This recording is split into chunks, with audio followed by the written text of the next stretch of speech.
한번 외쳐볼까요? 진행위원장님 잠깐 나와주세요. 예. 우리 진행위원장님, 우리 김 장관님이신데 성격이 어떻다고요? 소심합니다. 저도요? 소심해요. 그래서 장로님한테 제가 맡기니까 장로님이 힘차게 하면 다 따라서 하시기 바랍니다. 예.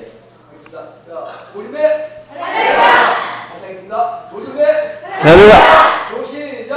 7522 7522 7522 해피데이 527 영적 고지를 점령하자.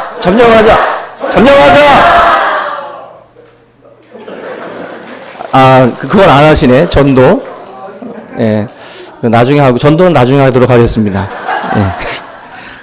자, 오늘 우리 해피데이 기간이기 때문에 우리 어린이 주일 오늘, 여러 가지 선물로 우리 어린이들에게, 축복된 시간들이 아마 될 것 같고요. 계속해서 오늘, 이 전도에 대한 말씀을 좀 같이 나누려고 합니다. 오늘은 헛되지 않은 수고라는 제목입니다. 그 미국 어느 목사님의 글에 올라왔던 내용인데, 목사님께서 이제 저녁 식사를 마치고 이제 교회로 돌아가는 그 길에 신호등에 걸려서 차가 대기 상태였었는데 그 차 앞에 버스가 있었습니다. 근데 그 버스에 써있던 문구가 있어요. 영어지만 We are all going to the same place라고 되어 있습니다. 이 뜻이 뭐냐면 우리는 모두 같은 장소를 향해 가고 있다. 이런 뜻이에요. 우리는 모두 같은 장소를 향해 가고 있다. 그 다음에 밑에 조그마한 글씨로다가 뭐라고 써있냐면은 6피트라는 단어가 써 있어요. 6피트라고 그리고 언더라는 단어가 써 있었습니다. 그래서 미국 사람들은 관을 묻을 때 6피트를 판다 그래요. 한 1m 80 정도 되는 깊이로 땅을 파서 이제 관을 묻는 것인데 공익 광고였어요. 그러니까 우리가 이 바쁜 세상 속에서 막 서로 물고 뜯고 싸우는 가운데에 잘 먹고 잘 살고 약하고 강하고 병들고 이런 여러 가지가 있지만 어차피 그래도 우리는 같은 곳을 향해 간다. 6피트라고 하는 저 땅속을 향해서 누구도 예외 없이 다 들어가게 돼 있다는 거예요. 그게 어떻게 보면은 서로 살아갈 때 좀 서로를 돌아보면서 행복하게 살아가자고 하는 어떤 문구지만 이 6피트라고 하는 이 이야기 속에 우리 크리스찬들은 한 번 더 사실 생각을 해야 됩니다. 많은 분들이 치열한 경쟁 속에서 6피트 아래를 향해서 사실은 다 지금 달려가고 있고 그리고 이 땅 속에 묻히고 나면 다 끝이다. 그렇게들 생각을 하고 있어요. 우리 크리스찬들은 거기에서 좀 더 들어가야 되겠죠. 사람이 죽는 것은 정한 것이다. 다시 말하면 6피트 아래 들어가는 것은 다 정해져 있는 것입니다. 그러나 그 이후에 뭐가 있습니까? 심판이 있다라고 성경에서는 말씀을 하고 있어요. 다시 말하면 우리 인생은 6피트 아래로 들어가는 것으로 끝나지 않는다는 거예요. 글로 들어가서 그냥 죄가 돼버리는 그런 식으로 해서 모두 인생이 끝난다면 상관없겠지만 그것으로 끝나는 것이 아니다. 누구에게나 끝이 오지만 그 끝이 아니라 또 다른 어떤 시작점이 되거든요. 바로 하나님의 심판대 앞에 서게 되는 그 날들이 우리 앞에 또한 기다리고 있다라는 것입니다. 그래서 뭐로 가도 서울로만 가면 된다라는 말이 있지만 우리 성도들은 가는 길들을 잘 선택을 해야 됩니다. 악한 자의 길을 쫓아가면 안 됩니다.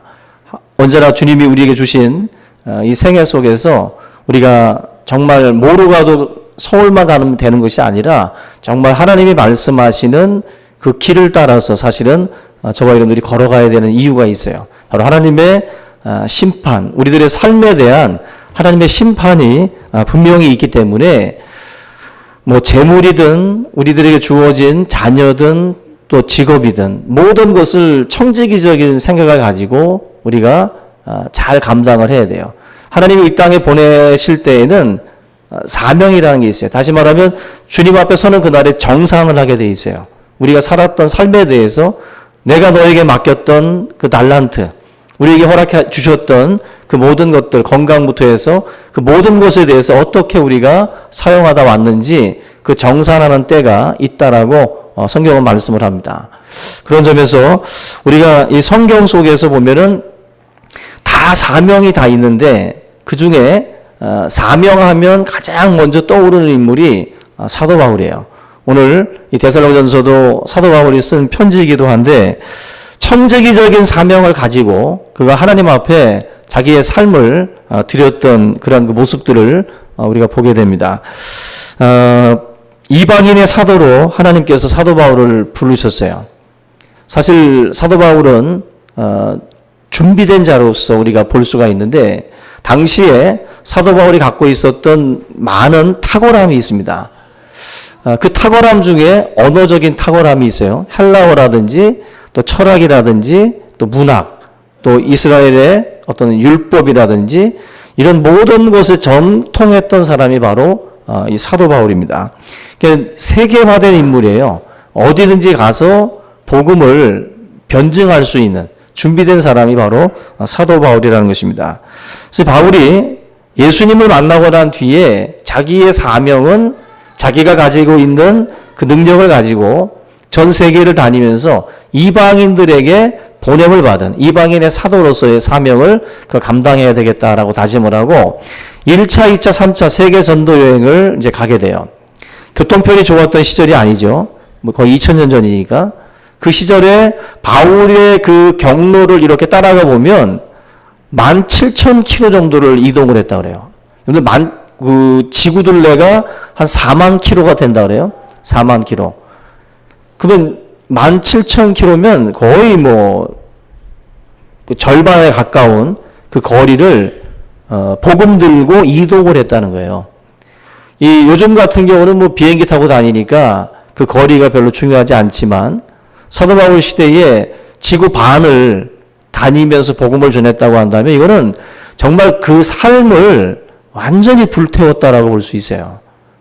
그 어렵던 시절에 거의 도보로, 배로 이동한 거 빼고 도보로 걸으면서 바울이 복음을 전한 걸 보면 그의 생애가 어찌 보면은 주님께 다 올인돼 있었다. 우리가 걸어온 그 길에 대한 평가가 있는데 제가 오늘 우연히 그 티맵을 보다가 티맵에 보니까 그 운전 습관이 있었는데 아직 제가 잘 못 봤거든요, 그걸. 근데 운전 습관이라는 게 그 프로그램에 있어서 보니까 제가 82점이 나왔어요. 상위 13%. 공부해서 얻지 못했던 급수를 상위 13%. 아주 모범이네. 모범. 근데 과속에서 양호로 나왔어요. 가끔 과속을 해. 여러분들, 내가 걸어온 그 한 달간의 평가, 아니면은 뭐 몇 개월간의 평가 점수가 나오는데, 운전 습관을 고칠 때 좋을 것 같아요. 그 점수가. 사람은 또 승부욕이 있어서 점수를 좀 올려야 되겠다 싶기다. 근데 그 점수가 내가 걸어온 길에 대해서 점수가 정해져요. 어떻게 살아왔는지, 어떻게 도로를 달렸는지 점수가 나오는데, 그걸 보면서도 바울이 걸어온 그 17,000km라고 하는 그 거리가 하나님 앞에는 정말 모범이었겠다. 모범이고, 여러분도 살아오시면서 지금까지 얼마나 많은 그 키로수를 달리셨겠어요. 그죠? 우리가 살아온 그 인생의 길이가 얼마나 길겠습니까? 근데 그 길이를 한번 우리가 사명에서 접근을 해보면, 과연 내 점수가, 내가 지금까지 달려온 사명의 그 길이가 하나님 앞에 섰을 때 몇 점이나 받을까? 그런 생각을 좀 해봤습니다. 여러분들에게도 분명히 사명이 있는 줄로 믿습니다. 저에게도 있고 여러분들에게도 있어요. 그 사명의 그 거리를 한번 우리가 돌아봐야 되는데, 바울은 정말 평생을 자기의 그 모든 것을 쏟아부은 관제로 부어 주님 앞에 드렸던 그런 사람이라는 거죠. 오늘 이 데살로니가전서 같은 경우도 사도 바울이 빌립보 지역에서 빌립보 교회를 세우고 그 복음 전하다가 뭐 여러 가지 박해 때문에 또 쫓겨나고 그렇게 이동하면서 복음을 전했던 곳이 바로 이 데살로니가 교회인데, 이 교회에서도 유대인들이 또 이제 쫓아와 가지고 바울을 핍박을 해요. 그래서 바울이 또 이 지역에서 또 다시 피신을 합니다. 근데 피신을 해서 또 다른 아덴이라든지 이런 지역에 가서 복음을 전하는데 복음을 전하는 가운데 디모데에게 시켜요. 데살로니가에 가서 3주 정도를 사역을 했는데 이 데살로니가 교회가 지금 성장하고 있는지, 지금 성도들이 안정되게 걸어가고 있는지 이걸 좀 한번 알아보고 좀 와라. 그래서 디모데를 파송을 합니다. 근데 디모데가 돌아와서 보고를 해주는데 바울이 생각했던 것과는 너무 다른 거예요. 자기가 3주 정도밖에 사역을 못했고 유대인들이 핍박을 하고 막 그렇게 어려움을 주다 보니까 급하게 도망을 왔는데 이게 제대로 잘할 수 있었을까 걱정을 많이 했죠. 놀랍게도 이 데살로니가 이 지역 교회가 뜻밖에도 믿음 가운데에 든든히 서가고 있다라는 소식을 디모데한테 들어요. 그래서 오늘 이 본문 오늘 1절, 2절 이 말씀 속에 이야기하고 있는 이 내용들이 바로 그런 뜻입니다. 내가 하나님 앞에 지금 감사한다. 왜 감사합니까? 이 데살로니가라고 하는 이 교회가 너무나도 하나님 앞에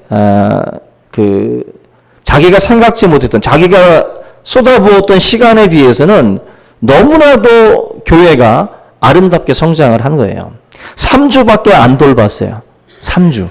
3주만 사역을 하고 떠난 교회인데 이 교회가 생각지도 않게 안정되게 잘 크고 있다는 거죠.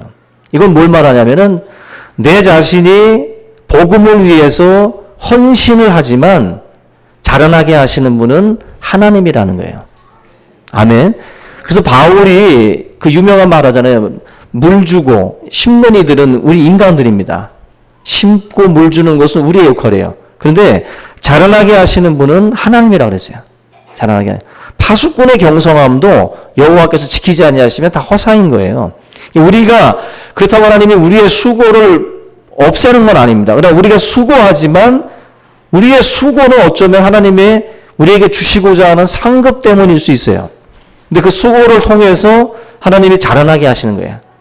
하나님의 자라남의 역사. 이걸 사실은 사도 바울이 이 사역을 감당하는 가운데에 깨달았던 진리입니다. 내가 열심히 하는 것도 있지만 결국 이 열매를 맺게 하시는 분은 하나님이구나. 이걸 뼈저리게 바울이 이 선교 사역을 감당을 하는 가운데에 깨달았던 거예요. 여러분들도 이걸 깨달으셔야 돼요. 이걸. 여러분들 열심히 하는 것도 중요합니다. 그러나 역사는 하나님이 하시는 거예요. 역사는. 오늘도 우리 장정환 집사님하고도 얘기를 했지만 집사님이 이제 전도를 직장에서 이제 하다 보니까 너무 강박하다는 거예요. 너무 강박해가지고 믿지 않는다는 거예요. 너나 잘 믿으라는 식으로다가 얘기를 하고 그걸 하면서 목사님의 말씀을 더 뭔가 좀 느끼겠더라는 거죠. 전도가 정말 불가능한 거구나. 내가 믿는 게 기적이구나 하는 거를 다시 한번 느끼게 됐다는 거예요. 그렇지 않습니까? 여러분들이 믿는 게 기적이라니까요. 기적이 여러분들이에요. 여러분들. 전도를 해보신 분은 자기가 지금 교회 다니는 게 기적인 걸 아셔야 돼. 결국 우리는 내가 믿은 것 같지만 하나님이 우리를 이 자리로 인도하신 줄로 믿으시기 바랍니다. 우리는 이 믿음이 우리로부터 시작된 게 아니에요. 하나님이 주신 선물이에요. 우리가 똑똑해서 성경을 이해하고 그걸 우리가 받아들인 게 아니라 저나 여러분들은 지금 하나님이 우리 마음을 열어주신 거예요. 열어주신 거예요. 우리가 이걸 어떻게 믿죠? 어떻게 이걸 우리가 받아들이고 있죠? 이건 기적입니다. 기적이에요. 그래서 전도를 하실 때마다 저 여러분들 불가능하다라고 하는 것을 인정하고 들어가셔야 돼요. 그래서 우리가 불가능한 싸움을 싸우고 있지만 하나님이 하시면 가능하다. 그 믿음으로 하는 것 뿐이에요. 우리가 설득해서 될 수 있는 문제는 아니에요. 우리가 최선을 다해서 복음을 심고 물을 준다. 정성을 다하고 섬기고 수고하는 거 필요해요. 그러나 그것만으로 안 되는 거예요. 하나님이 마음을 열어주셔야 되는 거예요. 여러분들 그래서 기도하셔야 돼요. 전도할 때 기도 안 하고 그냥 맨 땅에 헤딩하듯이, 여러분들 그런 게 있잖아요. 예전에 학교 실험실에서 알코올 불 붙여 보셨어요?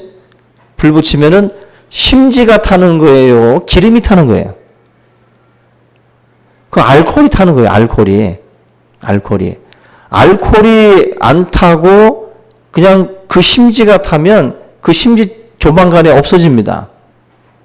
우리의 사역이라고 하는 것은요, 성령의 기름 부음이 있어야 돼요. 하나님의 능력으로 감당을 하셔야 우리가 이 번아웃, 지치지 않아요. 근데 이 성령의 역사가 없이 우리가 막 생심지를 태우려고 그러면은 그냥 제대버립니다. 여러분들, 하나님의 일은 내 생힘으로 하는 게 아니에요.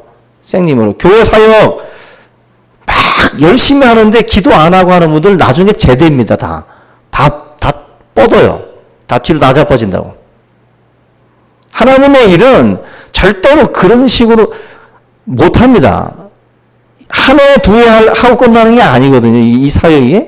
주의 일을 감당할 때 성령의 은혜를 구하고 기도하면서 감당을 해야지, 그 기도 없이 우리가 하나님의 일을 하게 되면 다 한마디로 그냥 다 자기 심지 태워버리는 거예요. 그러고 나면 아무것도 할 수 없어요. 아무것도. 성령의 은혜를 위해서 기도하셔야 돼요. 그래서 이 사역을 먼저 하려고 하지 말고 기도를 먼저 하셔야 돼요. 전도를 먼저 하려고 하지 말고 기도로 먼저 준비하셔야 돼요. 그게 우리가 사실은 넘어지지 않는 비결이에요. 넘어지지 않는. 교회에 많은 사역이 있습니다. 주방이든 안내든 교사든 뭐 성가대든 다 할 것 없이 기도하지 않으면 다 나중에 지쳐요. 주님이 부으시는 은혜가 없는데 뭘 가지고 아이들을 가르치고 뭘 가지고 사역을 하겠어요. 다 지친다고 금방. 하나님이 부으시는 게 있어야 되는 거예요. 우리는 계속 쓰잖아.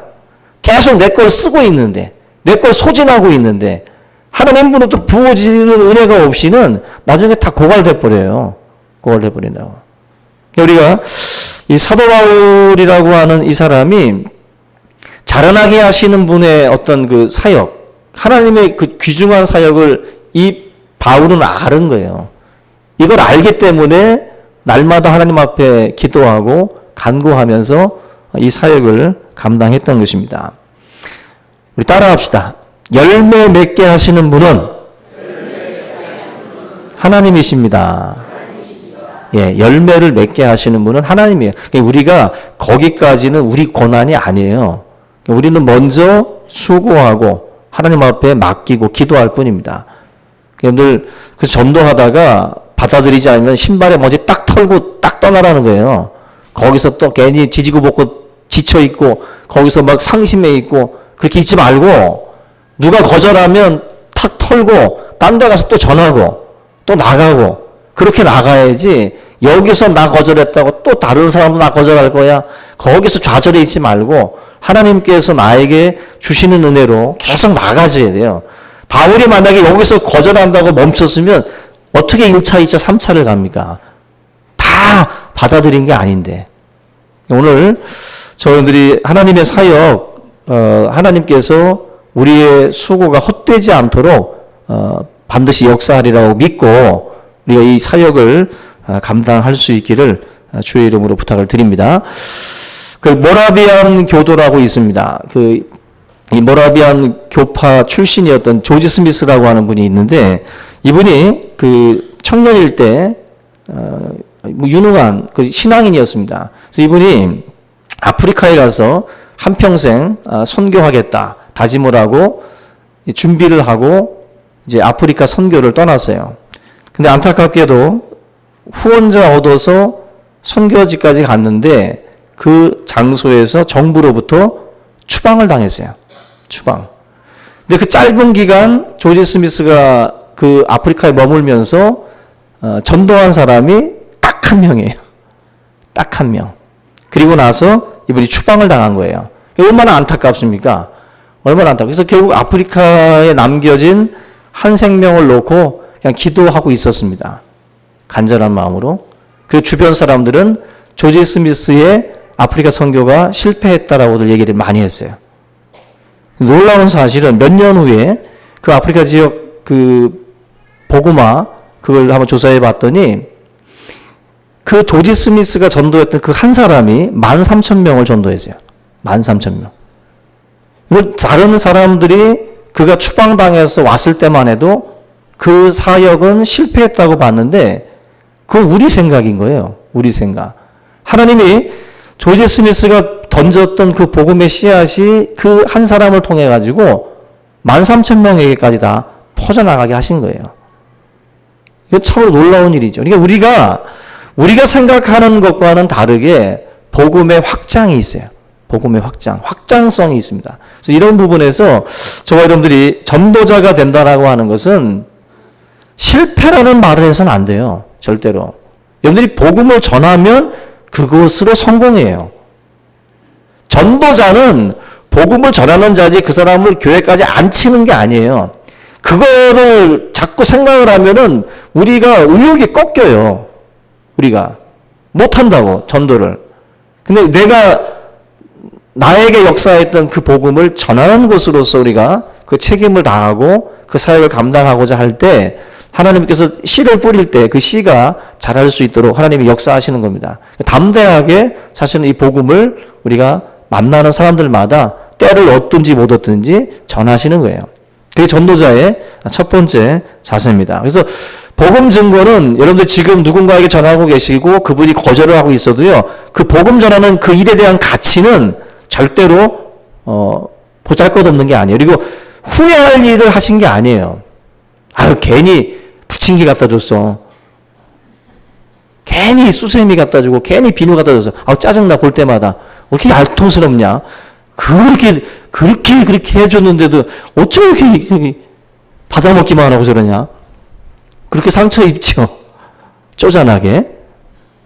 그러시지 말고 여러분들 복음을 위해서 전하는 것은요. 절대로 후회할 일 하신 거 아니에요. 나중에 다 하나님 앞에 섰을 때 다 상이 있습니다. 우리가 이 믿음을 갖고 사실은 이 복음 담대하게 전하셔야 돼요. 저는 오늘 여러분들한테 좀 이야기를 좀 많이 해드리려고 준비를 했는데 그 유명한 그 짐 엘리엇 이야기를 좀 다시 한번 해드릴게요. 이 짐 엘리엇이라는 사람은 그 명문 휘튼 대학교를 수석으로 졸업한 사람이에요. 근데 그 친구들 5명이 선교에 대해서 관심을 갖고 있다가 에콰도르의 그 비행 선교사였던 분에게 이야기를 듣습니다. 이 아우카라고 하는 이 부족이 예수를 믿지 않고 복음을 전혀 받아들이지 않고 있다라고 하는 이야기를 들어요. 그래서 이 친구 5명이 이쪽 지역 선교 계획을 세워가지고 그쪽을 이제 가서 복음을 전하기로 마음을 먹습니다. 그래서 사전 답사를 가서 비행기를 타고 경비행기를 타고 주변을 돌다가 그 아우카 부족을 발견을 하고 그 사람들한테 먼저 바구니에다가 여러 가지 선물도 주고 또 성경책도 거기다가 이제 보내주면서 먼저 이 사람들의 마음을 살려고 먼저는 노력을 합니다. 그리고 한 달 뒤에 그 지역에 가서 복음을 전하게 돼요. 근데 이 5명이 도착하자마자 이 아우카 부족에 의해서 창과 도끼에 5명이 다 살해를 당합니다. 그 당시에 그게 1956년인가 그랬는데 그때 그 미국의 유명한 잡지가 있어요. 라이프라는 잡지가 있는데 그 라이프 잡지에 그 기사가 떴는데 무슨 기사냐면은 이 얼마나 쓸데없는 낭비냐. 이 불필요한 낭비. 왜냐하면 이 짐 엘리엇 같은 경우에 명문대학교를 수석으로 졸업한 인재고 그 5명이 다 어떻게 보면은 명문대학교 정말 엘리트들인데 이 사람들이 도착하자마자 그냥 뭐 제대로 복음도 못 전해보고 창과 도끼에 처참하게 살해당한 거예요. 신문 기자 입장에서는 이건 정말 쓸데없는 짓 한 거라는 거예요. 낭비라. 근데 그 짐 엘리엇 그 아내가 엘리자벳이라고 하는 그 아내가 그 기사를 쓴 그 기자에게 그 휘튼 대학교를 다닐 때 그 짐 엘리엇이 썼던 일기장을 가지고 와서 보여줍니다. 보여주면서 이 짐 엘리엇이 어떤 생각을 가지고 그동안 살았는지를 말해줘요. 여기 그 일기장에 썼던 내용인데요. 영원한 것을 위해서 영원하지 못한 것을 버리는 사람을 어리석다고 하지 마라. 일기장에 써있던 내용입니다. 또 한 가지가 이 쓸모없는 나뭇개비에 불을 붙여주소서. 제 삶은 주의 영광을 위해 태워주소서. 저는 오래 살기 원치 않습니다. 오직 주님만을 위해 풍성한 삶을 살게 하여 주옵소서. 이게 휘트대학 다닐 때 짐 엘리엇 일기장에 써있던 내용이에요.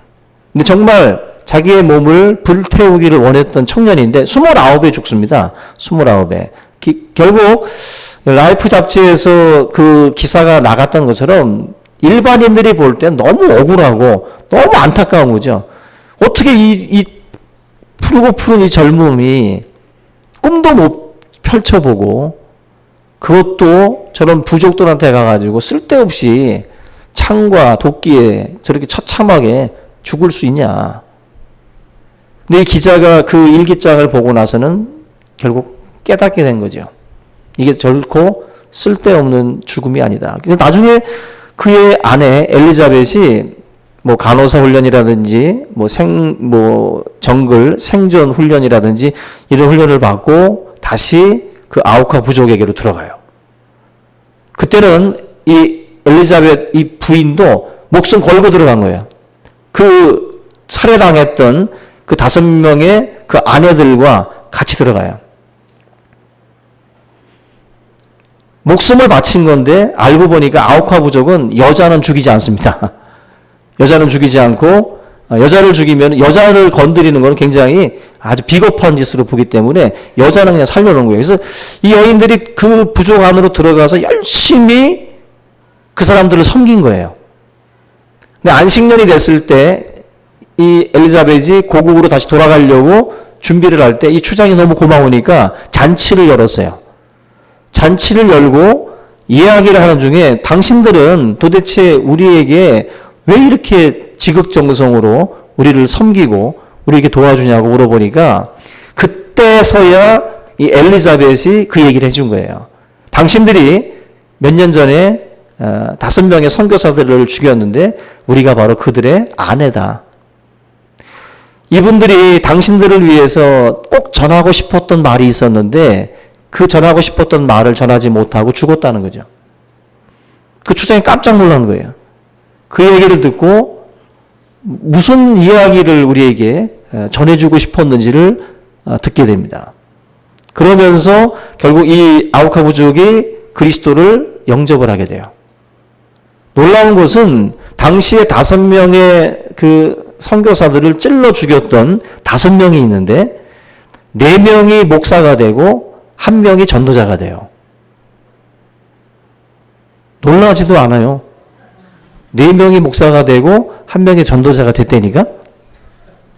그분들을 세례를 준 사람이 누구냐면은 그 살해당했던 그 사람, 그 선교사님의 아들이 다시 그 부족에게로 와서 그분들을 세례를 줘요. 정말 이 무슨 드라마 같은 일들이죠. 드라마 같은 일들. 근데 정말 이 에콰도르에서 있었던 실제로 일어났던 사건입니다. 우리가 이분들의 이 사역의 이야기들을 가만히 듣다 보면은 이 짐 엘리엇이 도착하자마자 죽었거든요. 비행기에서 내리자마자 그 부족들한테 쓸데없는 짓 한 것 같이 보였어요. 그런데 나중에 그들의 죽음이 헛되지 않음을 알게 돼요. 많은 아우카 부족들이 다 예수를 믿고 목사가 나오고 전도자가 나오는 놀라운 축복의 역사들이 있더라는 거죠. 복음의 수고가 헛되지 않은 거예요. 여러분들 우리들이 지금 하고 있는 사역 중에도 뭔가 이렇게 헛심 빠지듯이 내가 뭔가를 했는데 지금 당장 뭐가 내 눈앞에 펼쳐지지 않을 때 사실 우리가 낙심합니다. 근데 우리가 오늘 이 데살로니가서 2장 1절로 2절에 나와 있는 것처럼 우리의 수고가 헛되지 않았다라는 것을 분명히 아셔야 됩니다. 결코 헛되지 않아요. 헛수고가 아니에요. 우리가 하고 있는 이 일 자체가 가치 있는 일입니다. 생명을 살리는 일이기 때문에. 그래서 우리 성도님들이 이 어떤 하나님의 일들을 감당할 때마다 너무 급한 열매를 자꾸 바라보지 마세요. 그냥 충성되게 주님의 일을 감당하셔요. 여러분들 눈에, 여러분들 손에 아무것도 못 보고 우리가 세상 떠날 수 있어요. 그러나 여러분들의 수고가 헛되지 않습니다. 결코. 반드시 우리가 흘렸던 수고의 그 땀과 눈물이 반드시 하나님 은혜로 역사할 수 있어요. 우리나라의 그 장로교와 또 감리교가 거의 뭐 동시에 뭐 들어왔다고 볼 수 있는데, 감리교를 처음 가지고 들어왔던 그 아펜젤러라고 하는 선교사님이 있습니다. 우리 인천이죠. 우리 인천이 굉장히 감리교가 강한 곳이에요. 감리교가 가장 먼저 들어왔기 때문에. 근데 이 아펜젤라 이 목사님 같은 경우도, 이 선교사님 같은 경우도 참 우리가 생각할 때는 이분이 학교를 뭐 배제학당이라든지 또 여러 가지 그런 그 교육 사업 또 선교 이걸 통해서 우리 한국 교회에 참 많은 그 일들을 감당하셨던 분입니다. 인천의 내리교회, 그 정동교회를 이 아펜젤라 목사님이 이제 선교사님이 세우게 되는데, 이분이 1902년에 44살 됐을 때에 제물포에서 목포로 가는 그 배를 타고 이제 선교를 이제 가게 돼요. 근데 이때 일본 배들끼리 충돌이 일어납니다. 그 속에서 안타깝게도 아펜젤라 목사님이 익사예요. 익사. 양화진 선교사 묘역에 있는 그 묘는 가묘입니다. 이분은 목포 그 어청동가 하는 그 부근에 아마 이분의 시신이 있을 거라고들 생각을 합니다. 실제적인 시신은 양화진 묘역에 없어요. 한마디로 주님의 복음을 위해서 한국 땅에 왔고, 한국 땅에서 많은 선교사님들이 아펜젤라나 이런 분들처럼 자기 생명을 바쳤고, 또 우리나라에 오면 자녀들이 희한하게도 이런 풍토병 같은 데 걸려가지고 꼭 선교사님 자녀들이 많이 죽었습니다. 많이 죽고 또 아내도 죽고. 근데 이 참 무지하고 그리고 참 그 당시에는 빈국이었던 이 조선 땅에 와가지고 수많은 선교사님들이 자신들의 생명을 바쳤어요. 자신의 생명을.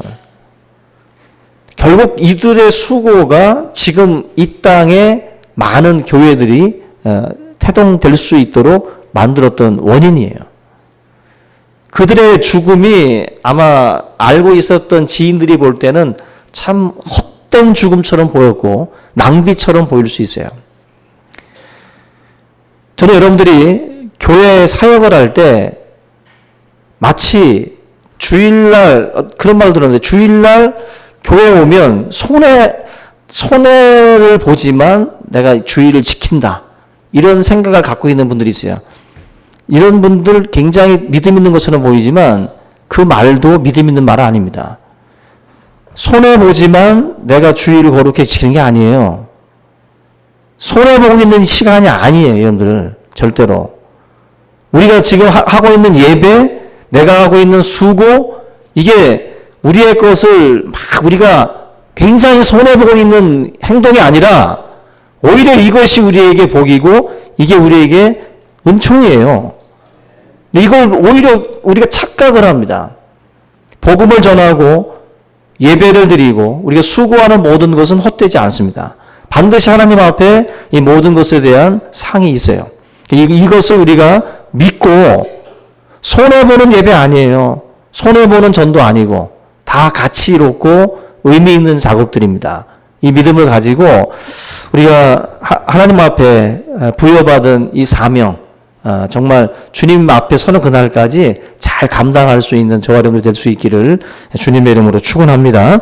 우리 다 같이 오늘 이 말씀 함께 붙들고 우리 통성으로 기도하겠습니다. 살아계신 하나님 아버지, 은혜와 사랑을 감사를 드립니다. 우리가 하고 있는 그 일들이 결코 아버지의 손해보는 것이 아니라 아버지 하나님 참으로 주님 앞에 설 때에 이 모든 것이 오히려 우리에게 유익이 되고 우리에게 큰 또 상으로 역사할 줄로 믿습니다. 생명의 면류관, 또 하나님 아버지 의의 면류관이 우리에게 있음을 기억하며 우리에게 주어진 삶을 하나님 앞에 불태울 수 있도록 인도하여 주시옵소서. 하나님 아버지, 참으로 사도 바울이 온 세상을 돌며 복음을 증거했던 그 열정과 그 마음을 우리가 하나님 본받기를 원합니다. 우리 모든 성도들이 같은 마음으로 하나님 아버지 주님의 이 일에 함께 임할 수 있도록 도와주시고, 주님 죽어가는 많은 생명들을 바라보며 우리의 이 복음을 전할 수 있도록 인도해 주시옵소서. 우리의 수고가 헛되지 아니함을 깨닫게 하여 주시옵소서. 하나님, 주님 앞에 서는 그날에 우리가 주님 참으로 주님 잘했다 칭찬받는 충성된 주님의 일꾼으로 서기를 원합니다. 유피트 아래 그 하나님 땅 속에 묻히는 것으로 우리 인생이 끝나는 것이 아니라, 하나님 아버지, 이제 우리 모든 성도들이 주님 앞에 서는 그날이 있음을 기억하고, 우리의 주어진 시간들, 우리가 달려갈 그 길들을 우리 다시 한번 돌아보고 의미 있는 삶으로 주님 살아갈 수 있도록 인도하여 주시옵소서. 감사하고 예수님의 이름으로 기도합니다.